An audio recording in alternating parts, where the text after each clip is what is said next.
कलीसिया के विषय में हम मनन कर चुके हैं। आज 5वीं कलीसिया के विषय में हम मनन करेंगे,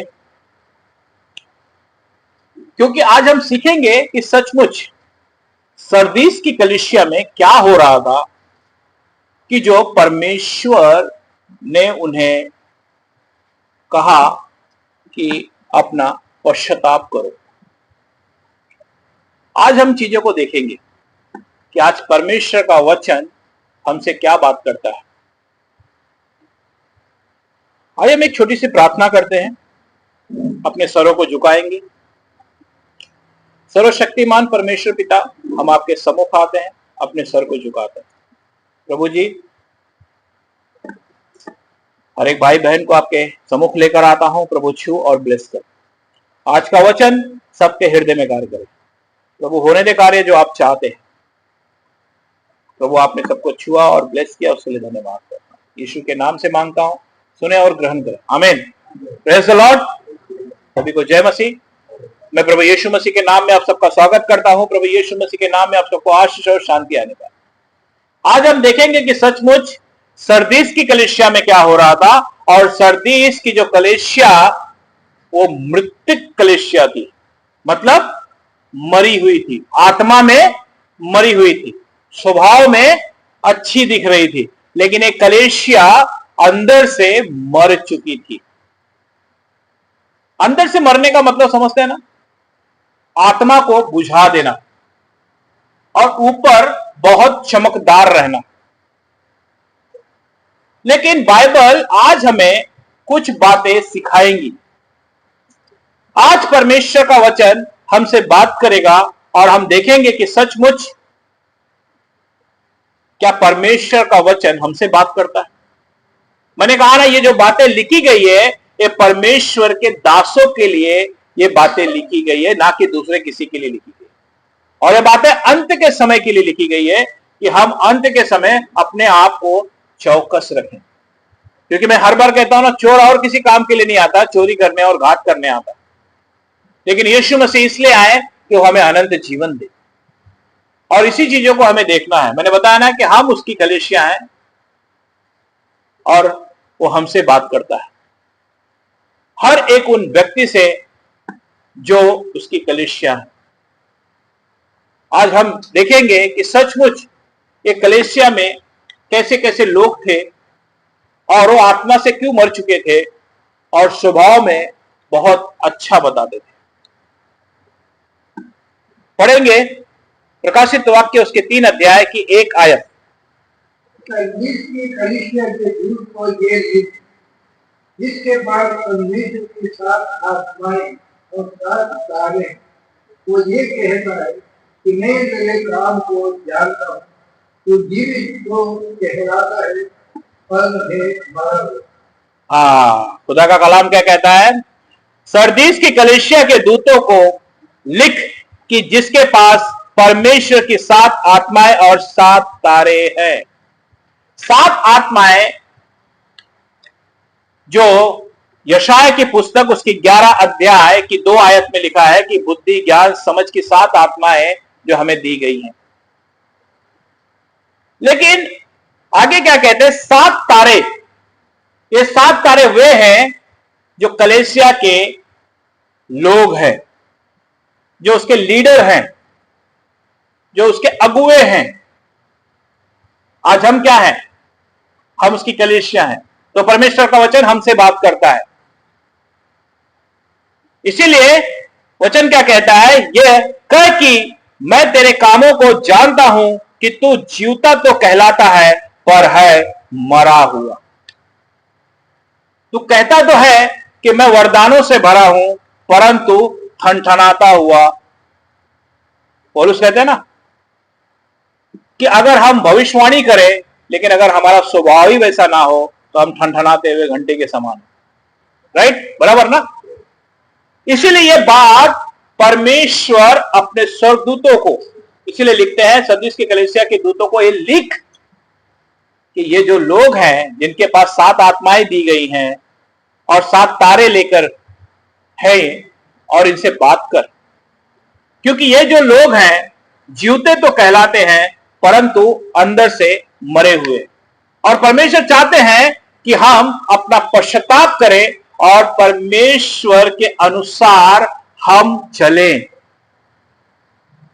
इसीलिए हमें हमेशा परमेश्वर के वचन पर मनन करना हो, क्योंकि परमेश्वर हमें अनंत जीवन देने के लिए बुलाए हैं।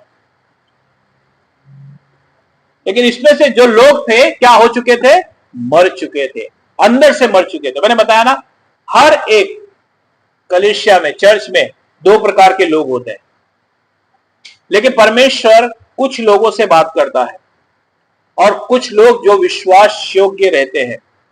हमने 4 कलीसिया में मनन किया, उसमें हमने देखा ना 2 प्रकार के लोग थे। यहां पर अच्छे लोग भी थे जो परमेश्वर के अनुसार चला भी करते थे और उनके आज्ञा को माना भी करते थे, और एक दूसरे लोग थे जो चोला पहने हुए थे। और परमेश्वर को चोला पहना हुआ व्यक्ति पसंद नहीं आता। वो स्पष्ट बात करता है कि अपना पश्चाताप करो और ये चोला उतार दो और प्रभु के सामने दीन हो जाओ। इसके लिए आगे क्या कहते हैं ब्रदर 2 में? जागरूक हो और उन वस्तुओं को जो बाकी रह गई है और जो मिटने को है उन्हें दृढ़ कर, क्योंकि भाई मेरे लिए किसी काम को अपने परमेश्वर के भीतर पूरा नहीं। हाँ, खुदा का कलाम कहता है जागरूक और वस्तुओं को जो बाकी रह गई है और जो मिटने को थी उन्हें दृढ़ कर, क्योंकि मैंने तेरी किसी काम को अपने परमेश्वर के निकट पूरा नहीं पाया। इसका मतलब समझे, अगर परमेश्वर हमसे कहे कि मैंने सचमुच तेरे किसी काम को अपने जीवन में सही नहीं पाया, तो आप क्या सोचोगे? हम टूट जाएंगे। आपको मालूम, आज इतने साल से अगर हम प्रभु के साथ चल रहे हैं, अगर प्रभु हमसे कह दे कि सचमुच तुमने कभी भी मेरे अनुसार नहीं चला, क्योंकि जैसे मैं चाहता था वैसे तुमने कभी भी जिया नहीं है, तुमने जो मांगा मैंने तुम्हें दे दिया, लेकिन तुम कभी मेरे वचन के अनुसार बने रहे, कभी भी मेरे अनुसार चले नहीं चले। ये वहां की जो कलीसिया थी वो गंभीर पतन में था, गंभीर परेशानी में था, गंभीर दुखों में था। क्यों था? क्योंकि वो अपने कारण थे, क्योंकि वो परमेश्वर की आज्ञा का उल्लंघन करते थे। और परमेश्वर उन्हें दृढ़ करना चाहता था, उन्हें बताना चाहता था कि तुम परमेश्वर के अनुसार चलो, क्योंकि परमेश्वर यीशु मसीह ने भी कुछ बात कही। किससे बात कही? उन्हें फटकार लगाई। आइए पढ़ेंगे मत्ती रचित सुसमाचार उसकी 23 की 27। ब्रदर इस पर हाथ रखे रहिए। हाँ, मत्ती रचित सुसमाचार उसकी 23 की 27।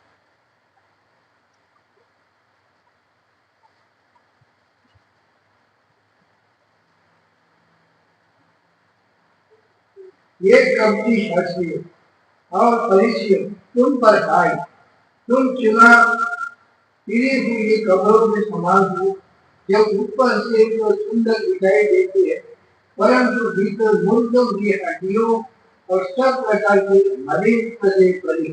क्या कह रहे हैं यहाँ पर? प्रभु कहते हैं हे फरीसी कपटी और शास्त्री तुम पर हाय। क्या कह रहे हैं? हे कपटी शास्त्री और फरीसी तुम पर हाय, क्योंकि ये क्या करते थे? बड़े बड़े चोला पहने हुए थे, लेकिन ये अपने भाई से प्रेम नहीं करते थे। ये जो परमेश्वर की आज्ञा दूसरों के ऊपर लाद देते थे, लेकिन खुद उसका पालन कभी नहीं किया करते थे, उसे उंगली से टाल दिया करते थे। प्रभु ने बताया ना, और इसलिए प्रभु ने उन्हें फटकार लगाई। प्रभु ने कहा एक कपटी शास्त्री और फरीसी तुम पर हाय, तुम चुनी फिरी हुई कब्रों के समान हो, जो ऊपर से तो सुंदर दिखाई देती है पर भीतर मुर्दों की हड्डियों और सब प्रकार की मलिनता से भरी हुई है। यह है परमेश्वर जो मनों को जांचता है। यह हमारे हृदय को छेद देता है, अंदर जाता है, अंदर जो भी हमारे अंदर चलता है वो उन चीजों को बाहर लेकर आ जाता है। क्योंकि परमेश्वर का वचन उन्हें भी शास्त्री और फरीसियों को भी फटकार लगाई। उन्होंने कहा कि तुम ऊपर से दिखावटा करते हो, परंतु तुम्हारे भीतर मन में तुम्हारी अशुद्धता भरी हुई है। इसके लिए आगे क्या कहते हैं? इसी रीति से तुम भी ऊपर से मनुष्य को धर्मी दिखाई देते हो, परंतु भीतर कपट और अधर्म से भरे हुए। यहाँ पर क्या कहते हैं, इसी रीति से तुम भी ऊपर से मनुष्यों को धर्मी दिखाई देते हो, परंतु भीतर कपट और अधर्म से भरे हुए। देखो, कभी भी मैंने कहा ना, जो आपका स्वभाव अंदर है वही स्वभाव बाहर होना चाहिए, क्योंकि आप जिसके सामने खड़े होते हो ना, स्वर्ग का परमेश्वर है। और हमेशा हमें ध्यान होना चाहिए कि हमारे अंदर कभी किसी के लिए कोई भी कपट नहीं होना चाहिए, कोई बैर भाव नहीं होना चाहिए, कोई ऐसी चीजें हमारे जीवन में कभी नहीं होनी चाहिए, क्योंकि वचन हमसे यही बात करता है। ये क्या कर रहे थे, क्योंकि ये जो थे अच्छे चोले पहनते थे, सब कुछ करते थे, लेकिन परमेश्वर के वचन को टाल दिया करते थे, और प्रभु ने इसीलिए इन पर फटकार लगाई। यही बातें प्रकाशित वाक्य में यूहन्ना को दिखाई गई, जो ये कलीसिया में हो रही थी, कि देखो ये लोग इस तरीके से वही काम कर रहे, क्योंकि वहां पर के जो लोग थे ये दोनों साथ मिल मिला के चल रहे थे, दोनों स्वामियों की सेवा करते थे। वो यहां पर भी रहते थे, वहां पर भी रहते थे, क्योंकि वहां पर क्या था, रोमन क्या था, एक मूर्ति पूजन का देश था, और कुछ लोग उसमें से थे जो उनकी चीजों को माना करते थे और परमेश्वर के भवन में भी आया करते थे, और ये परमेश्वर के भवन में उन चीजों के लिए फटकार लगाते थे। परमेश्वर कहते ये जो लोग हैं, जो इनके हृदय साफ नहीं है, लेकिन ये चोला पहन पहन कर आते हैं, क्योंकि बाइबल हमें बताती है कि जब परमेश्वर फटकार लगाते हैं तो हृदय छिद जाते हैं। और उन्होंने कलीसिया को फटकारा, उन्होंने उन्हें बताया कि तुम मन फिराओ, मैं तुम्हें कोई भी कामों में सिद्ध नहीं पाया हूं। इसीलिए यही बात पौलुस तीमुथियुस को समझाते हैं। पढ़ेंगे दूसरा तीमुथियुस उसकी 3:5।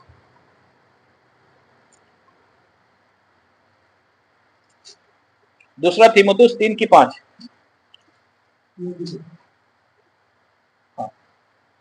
ये भक्ति का देश तो करेंगे, पर उसकी शक्ति को ना मानेंगे, ऐसे ऐसे से परे रहें।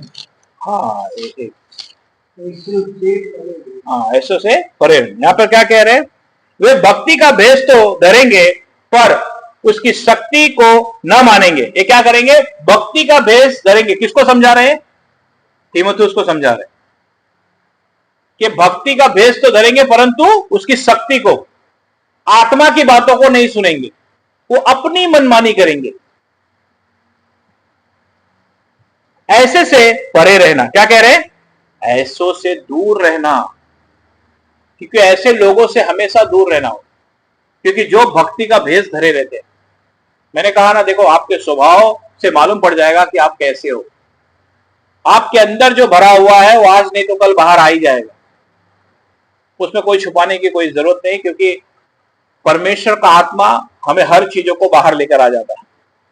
अगर आप चोला पहनकर काम करने की कोशिश करोगे तो चोला परमेश्वर के सामने नहीं चलता। इसीलिए वो कहता है वे भक्ति का भेष तो धरेंगे पर उसकी शक्ति को ना मानेंगे। ऐसे से परे रहना। जो यीशु मसीह के वचन को नहीं समझते, उस वचन का पालन नहीं करते, ऐसे लोगों से दूर रहने को कह रहे हैं। कौन कह रहा है, पौलुस तीमुथियुस को कह रहे हैं। एक शिक्षा दी जा रही है, किसे, तीमुथियुस को, क्योंकि तीमुथियुस उनके साथ थे, उन्होंने तीमुथियुस को सिखाया था। इसीलिए कह रहे थे कि बहुत से लोग आएंगे जो भक्ति का भेष धरेंगे, परंतु तुम उनसे होशियार रहना। तुम उनसे क्या करना, होशियार रहना। Praise the Lord.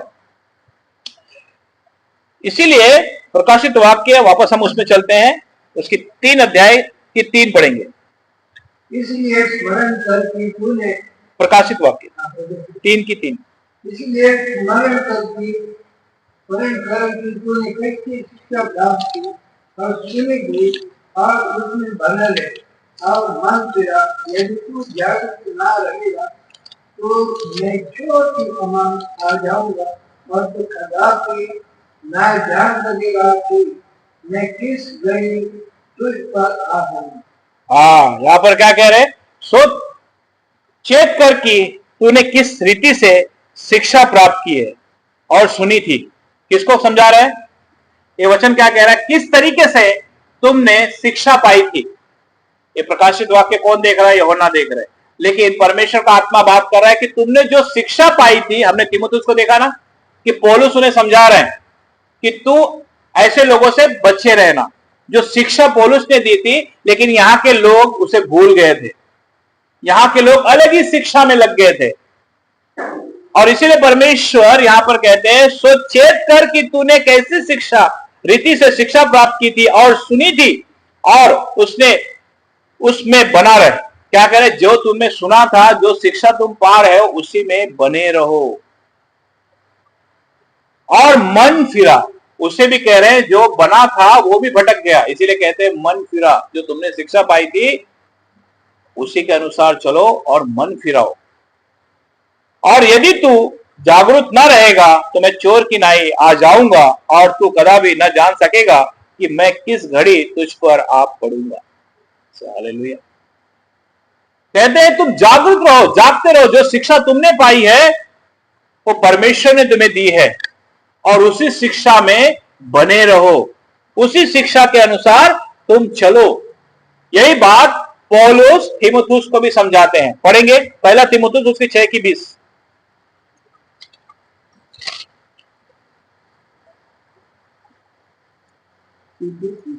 हाँ 6:20, 6:20।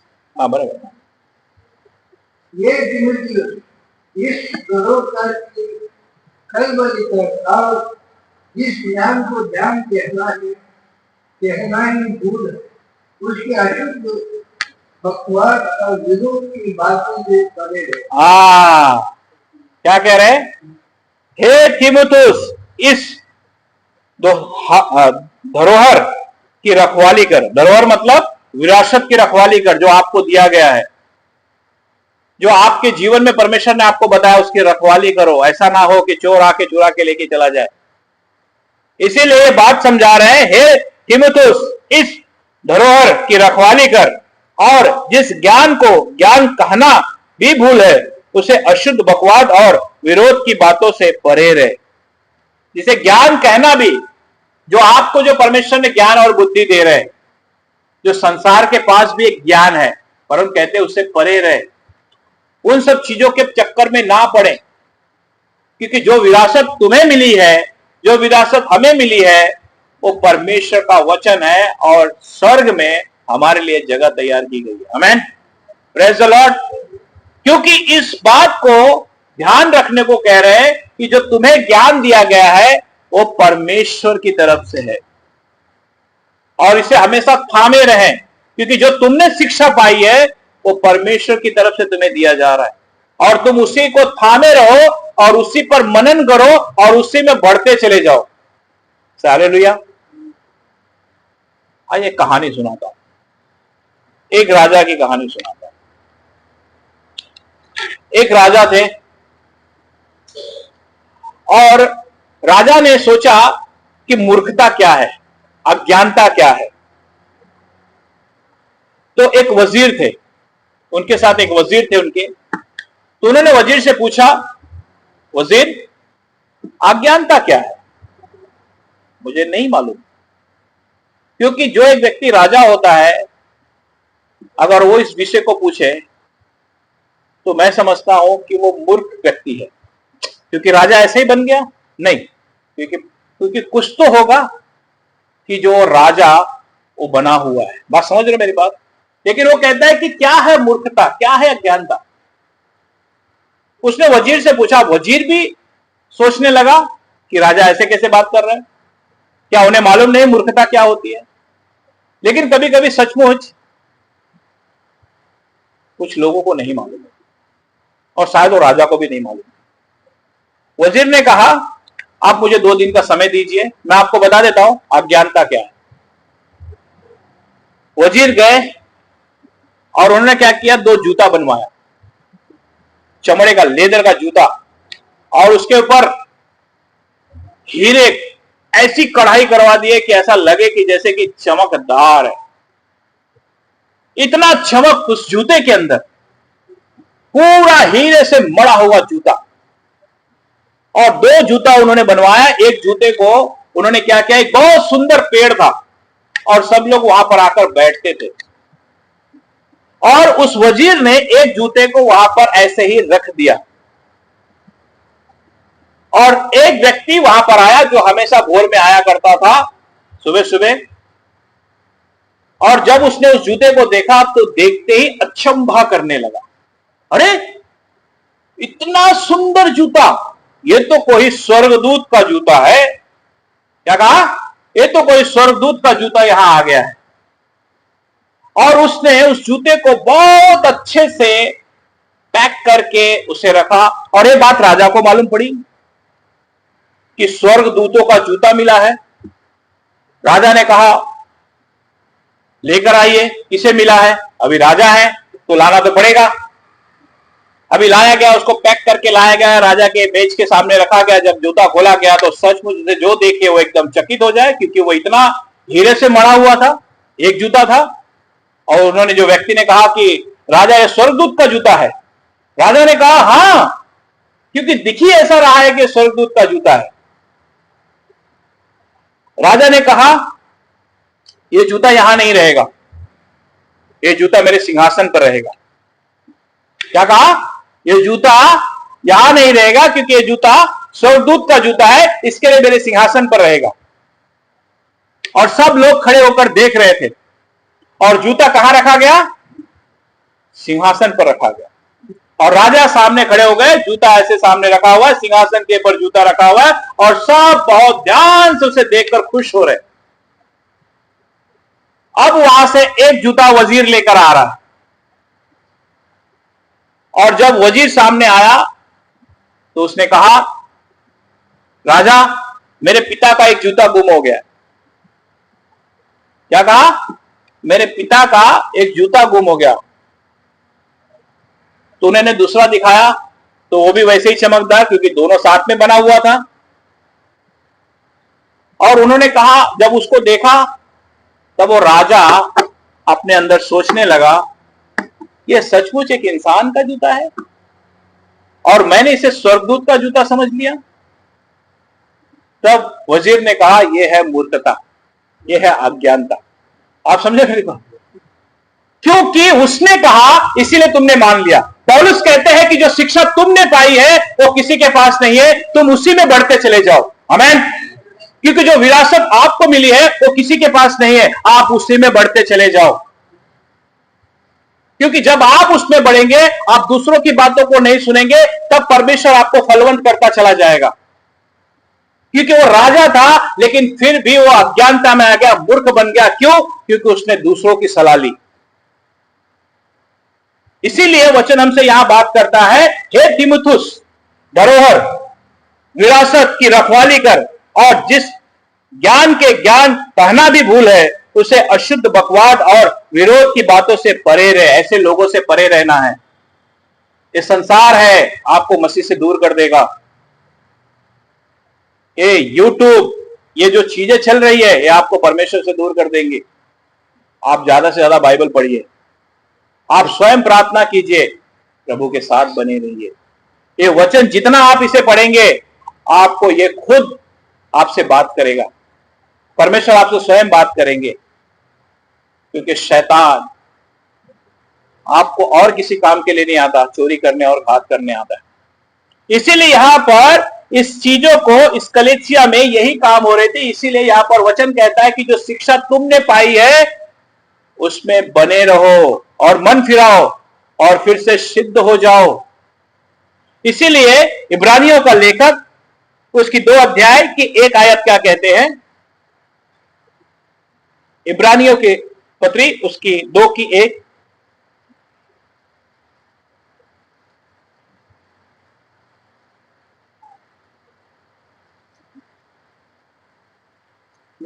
हाँ 2 के। इस कारण चाहिए कि हम उन बातों पर जो हमने सुनी और भी मन लगाए, ऐसा ना हो कि बहर देकर उन्हें खुद से दूर। हाँ, खुदा का कलाम कहता है, इस कारण चाहिए कि हम उन बातों पर जो हमने सुनी है और भी मन लगाए।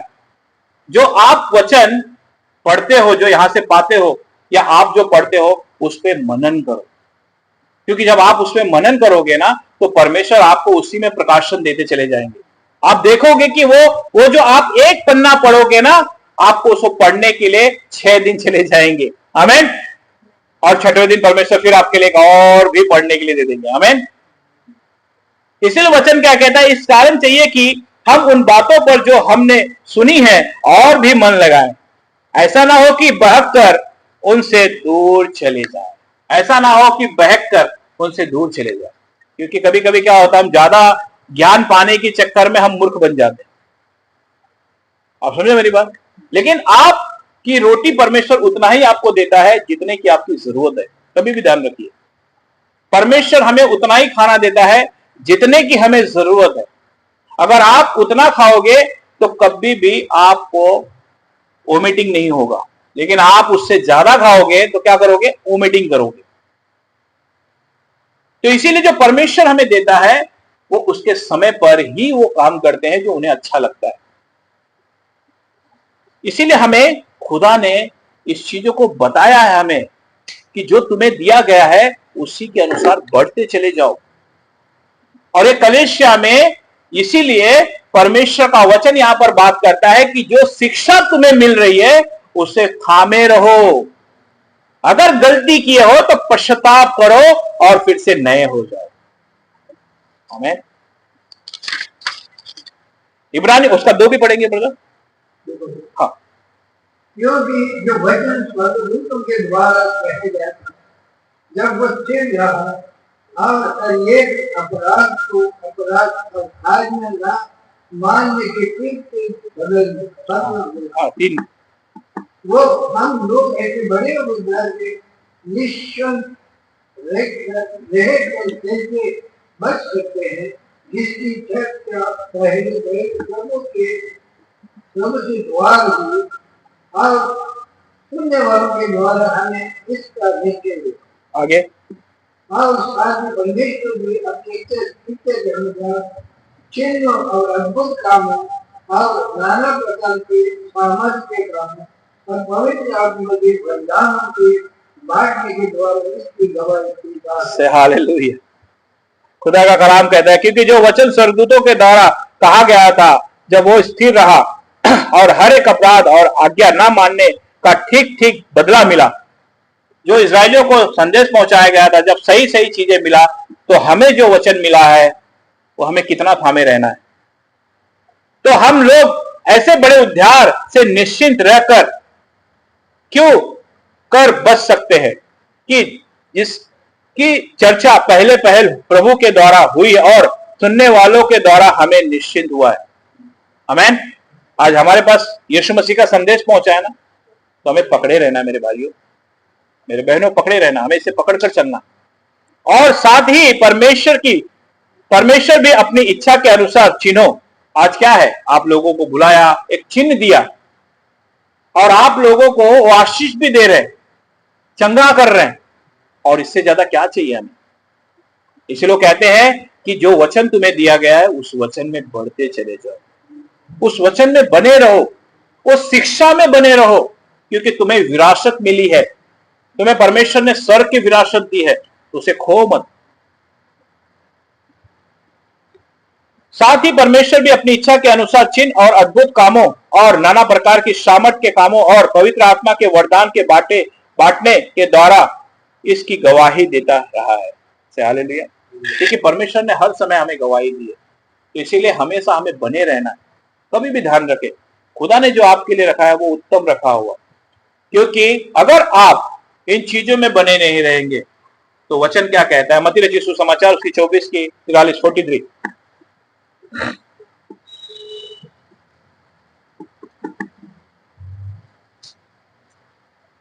24 की 43 44 दोनों। परंतु ये ज्ञान यदि घर का स्वामी जानता होता कि चोर किसी बाहर आएगा तो जाता रहेगा, आप अपने घर में तेल लगाने ना देते। इसलिए तुम भी तैयार रहो, क्योंकि जिस घर के विषय में तुम सोचते भी नहीं हो उस गए भविष्य को आ जाए। हाँ, हालेलुया। परंतु ये जान लो कि यदि घर का स्वामी जानता हो कि चोर किस पहर आएगा, आज हमें मालूम है चोर कब आता है, रात को आता है, तो हम क्या करते हैं, रात को अंदर से कड़ी लगा के सब कुछ रखते हैं। जब एक इंसानी भावना में इतना करते हैं, तो जो पवित्र शास्त्र हमें दिया तो हमें कितना चौकसी रहना है।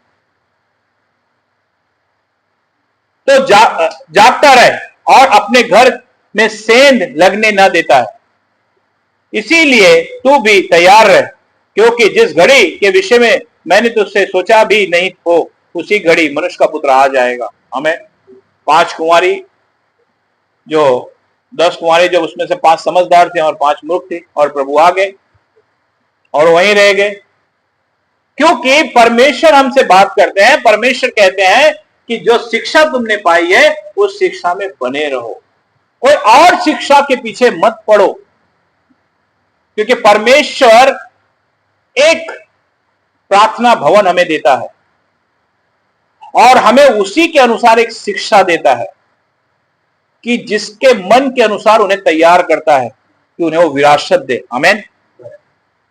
तो इसीलिए परमेश्वर चाहते हैं कि जो परमेश्वर हमें शिक्षा देते हैं, हम अपने आप को तैयार रखें। ऐसा ना हो कि यीशु मसीह आ जाए और हम तैयार ना हो पाए। समझ गए आप मेरी बात? प्रकाशित वाक्य उसकी 16 की 15 में क्या कहते हैं? हाँ,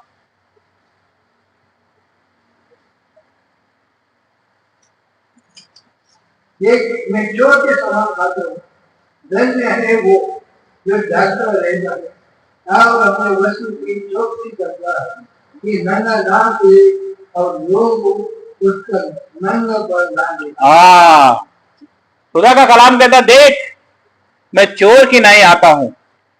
सबसे पहले कहते धन्य है वे, आशीषित है वे जो जागता रहता है, जो जागता रहता है, जो खुदा के वचन के अनुसार चलता है, अपने आप को इस संसार की हर एक अभिलाषाओं से दूर रखता है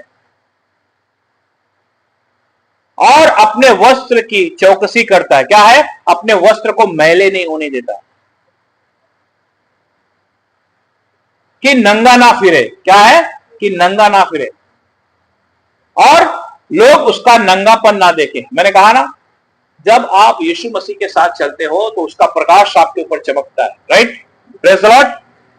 लेकिन अगर वो प्रकाश आपके ऊपर चमकना बंद हो गया तो क्या हो जाएगा? आदम और हव्वा के साथ क्या हुआ?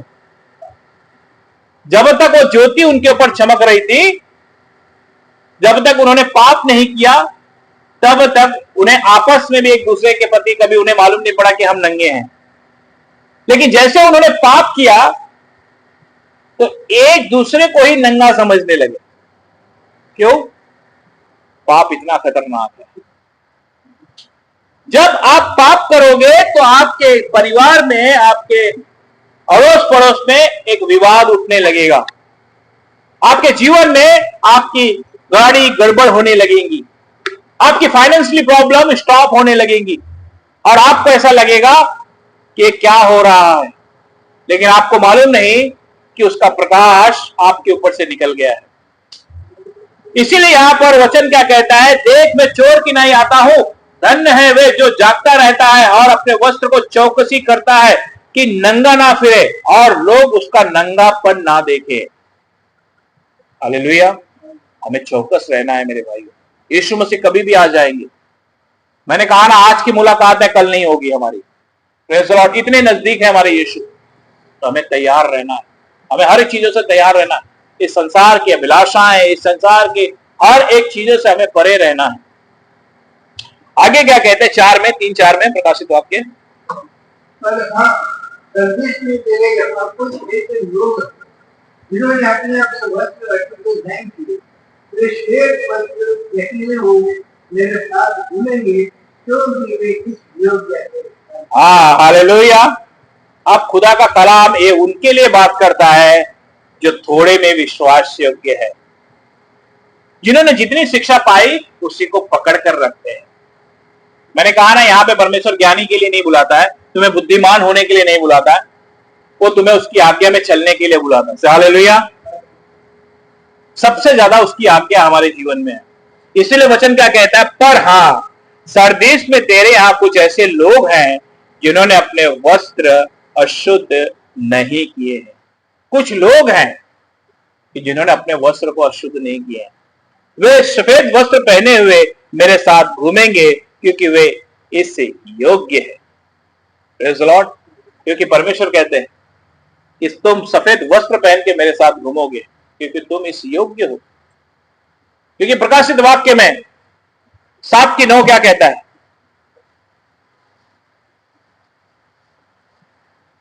इसके बाद मैंने दृष्टि दी और देखो, हर एक जाति और हर कुल और लोग और भाषा में से एक ऐसी बड़ी भीड़ जिसे कोई गिन नहीं सकता था। श्वेत वस्त्र पहने और अपने हाथों में खजूर की डालियां लिए हुई सिंहासन के सामने और मेजने के सामने खड़ी। हालेलुया। ये वे लोग हैं जिन्हें यीशु मसीह कहते हैं मेरे साथ घूमेंगे। खुदा का कलाम कहता है, इसके बाद मैंने दृष्टि की और देखो, हर एक जाति और कुल और लोग और भाषा में से एक ऐसी बड़ी भीड़ जिसे कोई गिन नहीं सकता था, सफेद वस्त्र पहने और अपने हाथों में खजूर की डालियां लिए हुए सिंहासन के सामने और मेमने के सामने खड़े हैं। आमीन। हालेलुया। ये है वे लोग जिन्होंने कभी भी परमेश्वर का इंकार नहीं किया। ये वे लोग हैं जो कैसी भी परिस्थिति में कभी भी यीशु मसीह से दूर नहीं गए। ये वे लोग हैं जो कभी भी परमेश्वर के अलावा दूसरों के साथ कभी भी कोई चीजों में साझा नहीं किए। ये दोस्त स्वामियों की सेवा कभी नहीं किए। ये वे लोग हैं जो खजूर की डालियां लेकर यीशु मसीह के सिंहासन के पास आएंगे, मेमने के सिंहासन के पास आएंगे। हालेलुया। इसीलिए सबोपदेशक उसकी 9:8 क्या कहता है? इस पे हाथ रखे रहेंगे। सबोपदेशक उसकी 9:8।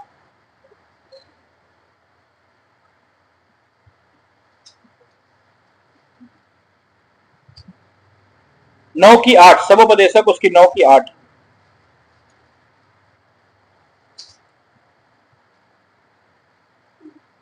तेरे वस्त्र सदा उजले रहे और तेरे सिर पर तेल की गति ना हो। हालेलुया। खुदा का कलाम कहता है तेरे वस्त्र सदा उज्जवल उजले रहेंगे।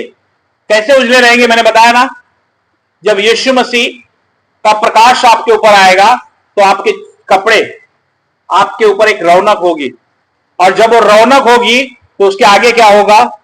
और तेरे सिर पर तेल की घटी ना होगी। आमीन। उसका अभिषेक आपके जीवन से कभी भी नहीं हट सकता। अगर उसका प्रकाश आपके ऊपर है तो उसका अभिषेक आपके जीवन से कभी भी नहीं हट सकता। आप प्रतिदिन एक उसके उजियाले में, उसकी ज्योति में बढ़ते चले जाएंगे। हालेलुया।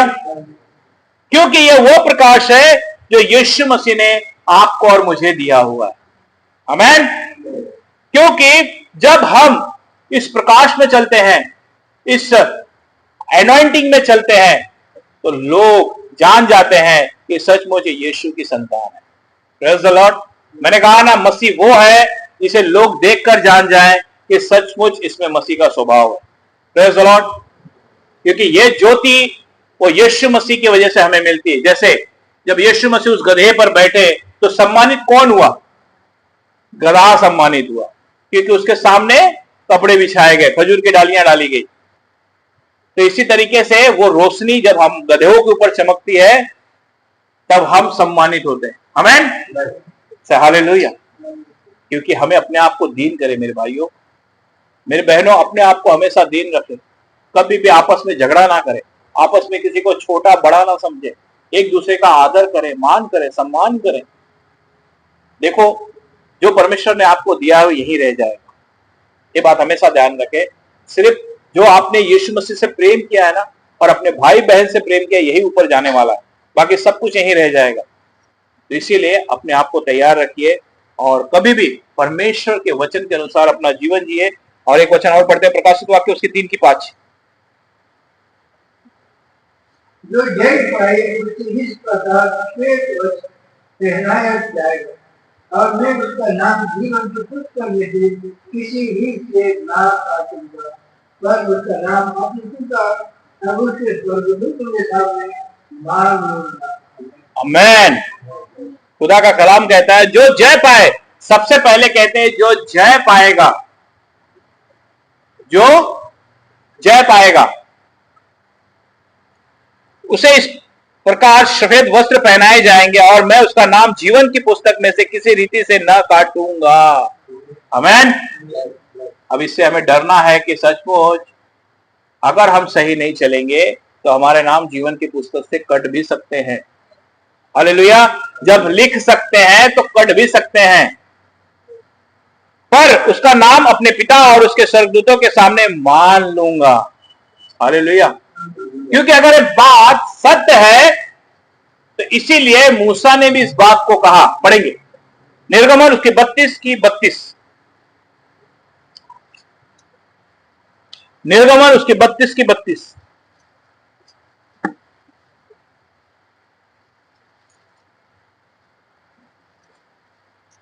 तो भी अब तो उसका पाप क्षमा कर, नहीं तो अपनी लिखी हुई पुस्तक में से मेरे नाम को काट दो। हालेलुया। क्योंकि यहां पर मूसा को मालूम था कि मेरा नाम जीवन की पुस्तक में लिख चुका है, और वो कहते हैं कि हे परमेश्वर, अगर तू इस्राएलियों के पाप क्षमा नहीं करेगा तो मेरा भी नाम जीवन की पुस्तक से निकाल दे। क्योंकि ये प्रेम है अपने भाई के प्रति कि अगर तू मुझे बचाएगा लेकिन मेरे भाई नहीं बचाएगा तो क्या मतलब का। इसलिए लोग कहते हैं कि तू मेरा भी नाम निकाल दे, अगर तू उनका नाम निकालेगा तो हम इससे ये सीखते हैं कि जीवन की पुस्तक से नाम कट भी सकता है। इसीलिए भजनकार क्या कहते हैं 69 की 28 में, भजन संहिता 69:28,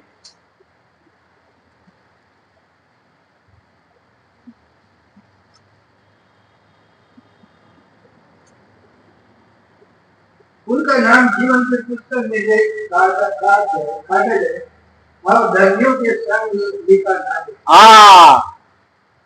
उनका नाम जीवन की पुस्तक में से काटा जाए। कौन? ये वे लोग हैं जो परमेश्वर की आज्ञा को नहीं मानते, जो परमेश्वर के वचन को नहीं समझते, जो दो स्वामियों की सेवा करते हैं। वचन कहता है कि इनके नाम काट दिए जाए और धर्मियों के संग लिखे न जाए। वचन कहता है कि धर्मियों के संग ऐसे लोगों के नाम नहीं लिखे जाएंगे जो इस प्रकार के लोग हैं। और परमेश्वर स्वयं कहते हैं, प्रकाशित वाक्य हमें एक चेतावनी देता है। आइए पढ़ेंगे प्रकाशित वाक्य उसकी 21 की 27, प्रकाशित वाक्य उसकी 21 की 27।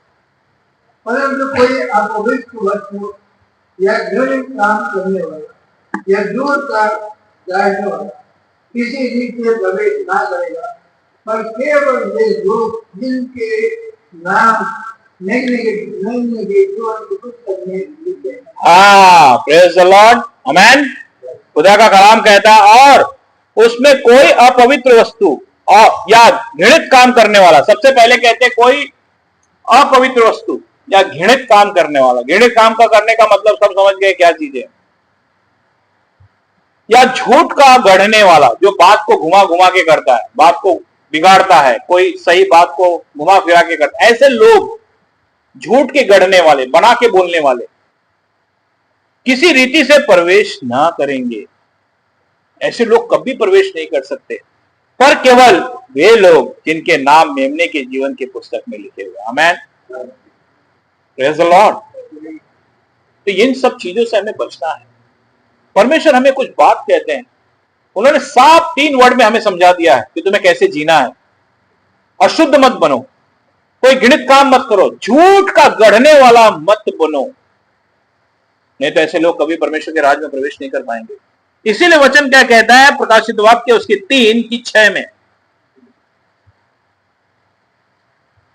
जिसके कान वो सुन ले कि आत्मा कलीसियों से प्यार करेगा। Praise the Lord. खुदा का कलाम कहता है जिसके कान हो वो सुन ले कि आत्मा कलीसिया से क्या कहता है। सब जान हम क्या है उसकी कलीसिया, और परमेश्वर का वचन हमसे ही बात कर रहा है। अगर सचमुच हमें ये लगा कि प्रभु तू सचमुच मेरे जीवन की कमियां जानता है, तो आज हम अपना पश्चाताप करेंगे। आज हम अपना पश्चाताप करेंगे।